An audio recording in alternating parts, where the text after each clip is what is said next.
हजारीबाग के चौपारण में सघन जंगली क्षेत्र में 500 एकड़ भूमि पर लहलहा रहे अफीम के पौधे, करोड़ों का फल फूल रहा कारोबार।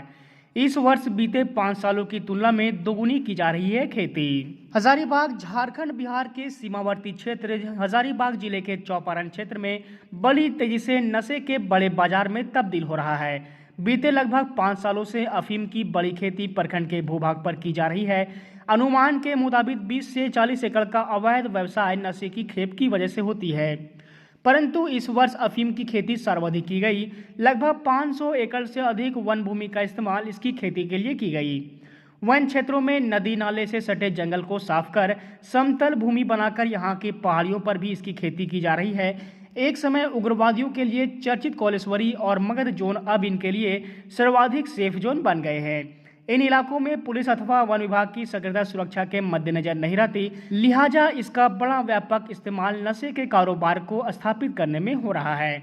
चौपारण थाना क्षेत्र के सघन जंगल से घिरे दुरागढ़ा, मोरनिया, सिकदा, करगा, अंजान, ढोढिया, पथलगड्ढा, जमुनिया, तरी, आहरी, नावाडी आदि जगहों से सटे लगभग 50 से अधिक जंगली स्थानों पर इसकी खेती के लिए बीज डाल दिए गए हैं। कहीं न कहीं सीधे तौर पर नक्सल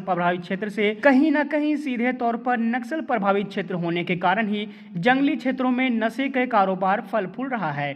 इस संदर्भ में हजारीबाग पुलिस अधीक्षक मनोज रतन चौथे ने बताया कि आए दिन अफीम की खेती की सूचना पुलिस प्रशासन को मिलती रहती है, जिसके बाद छापेमारी अभियान चलाकर अफीम की खेती को नष्ट किया जा रहा है।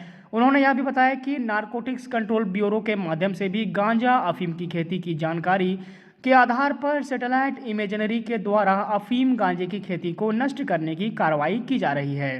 जो सीमावर्ती क्षेत्र है और खास करके हमारा जो बिहार से लगा हुआ सीमावर्ती क्षेत्र है चौपारण थाना का, वहाँ पे जो जंगल एरिया है, वन क्षेत्र है, वहाँ पे हम लोगों को भी गुप्त सूचना मिलती रहती है कि वहाँ पे अफीम की खेती की जाती है।